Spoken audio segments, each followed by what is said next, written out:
New York. The New York State Attorney General's office filed a scathingly worded lawsuit Thursday taking aim at the Donald J. Trump Foundation, accusing the charity and the Trump family of sweeping violations of campaign finance laws, self-dealing and illegal coordination with the presidential campaign. The lawsuit, which seeks to dissolve the foundation and bar U.S. President Donald Trump and 3 of his children from serving on the boards of nonprofits, was an extraordinary rebuke of a sitting president. The Attorney General also sent referral letters to the IRS and the Federal Election Commission for possible further action, adding to Trump's extensive legal problems. New York State announced a lawsuit on Thursday against U.S. President Donald Trump and his children Eric, Left, Ivanka and Donald Jr. over alleged persistent illegal conduct at their family foundation for more than a decade.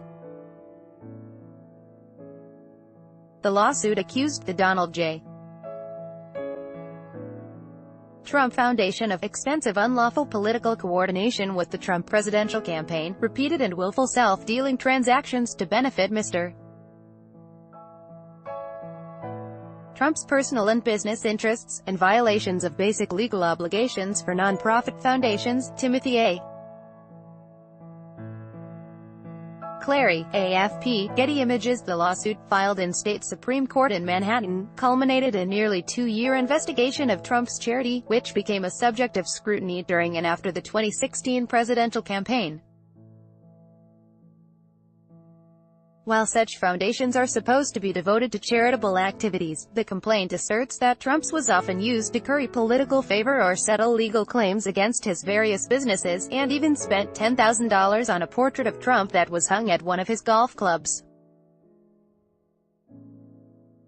The $10,000 portrait was one of several examples of the foundation being used in at least 5 self-dealing transactions, according to the Attorney General's office, violating tax regulations that prohibit using nonprofit charities for private interests.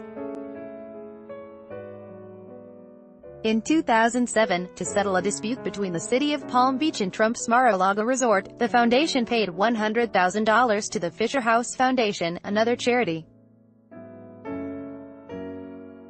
Article continued below. In 2012, a man named Martin B. Greenberg sued the Trump National Golf Club after he made a hole-in-one at a fundraising golf tournament that had promised to pay $1 million to golfers who aced the 13th hole, as he did. As part of a settlement, the charitable foundation paid $158,000 to a foundation run by Greenberg. The foundation also paid $5,000 to one organization for promotional space featuring Trump International hotels, and another $32,000 to satisfy a pledge made by a privately held entity controlled by Trump to a charitable land trust.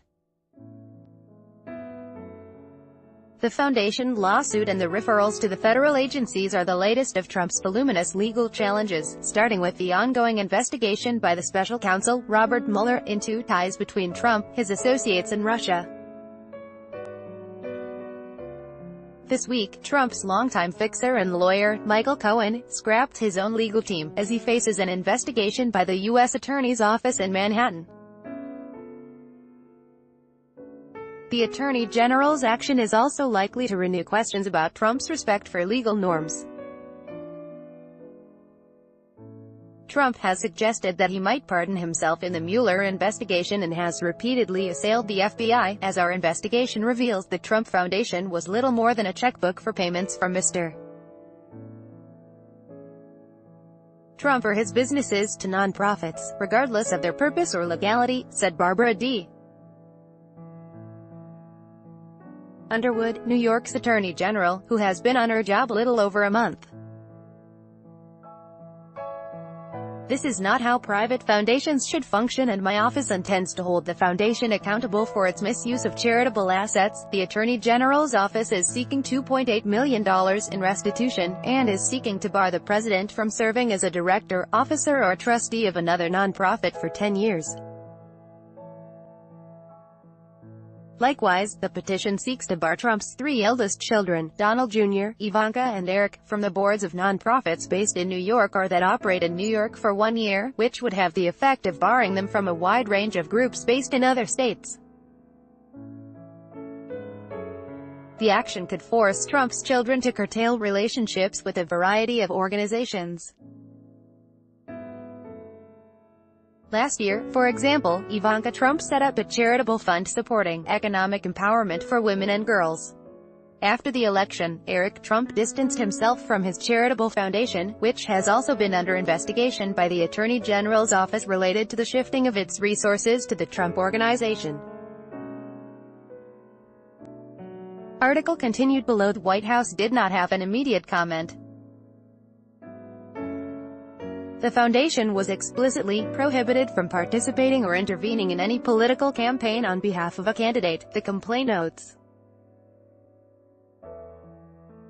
This statutory prohibition is absolute, but roughly $2.8 million was raised for the foundation at a 2016 Iowa political fundraiser for the Trump campaign.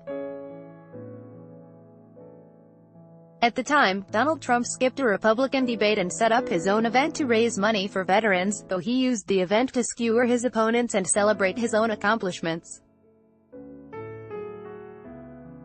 After the event, his foundation ceded control over the charitable funds it raised to senior Trump campaign staff, who dictated the manner in which the foundation would disperse those proceeds, directing the timing, amounts and recipients of the grants, according to the complaint. That same month, an official at the foundation emailed Trump's campaign manager at the time, Corey Lewandowski, telling him, "We should start thinking about how you want to distribute the funds collected." Lewandowski, in a reply, wrote that, "I think we should get the total collected and then put out a news release that we distributed the dollar to each of the groups." He later sent a list of veterans groups, purportedly approved by Mr. Trump, to receive grants from the foundation. The list was created by another campaign staffer, Lisa Masiejowski-Gambutsa, and edited by a third, Stuart Jolly, a political director.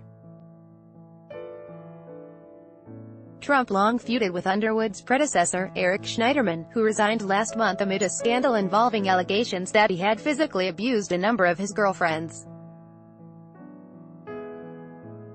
Weeks after the 2016 election, Schneiderman's office issued notice of violation to the foundation, which had already attracted scrutiny over its practices, and ordered it to immediately stop soliciting charitable donations in the state. At the time, Hopkins, then a spokeswoman for Trump, said, "While we remain very concerned about the political motives behind AG Schneiderman's investigation, the Trump Foundation nevertheless intends to cooperate fully." Underwood, who is a career prosecutor rather than a politician, recently accused Trump of undermining the rule of law with his pardon practices. She made the comment when she announced she was continuing an effort begun under Schneiderman to change New York's double jeopardy law so that state and local prosecutors would have the power to bring criminal charges against aides to Trump who have been pardoned. The Trump Foundation has been in legal limbo since after the election, when the president wanted to dissolve it amid growing controversy about its practices. But in late 2016, a spokeswoman for the Attorney General's office, Amy Spitalnik, said the foundation cannot legally dissolve while it is under investigation. If nothing else, Underwood's action Thursday moved the Trump Foundation closer to an end.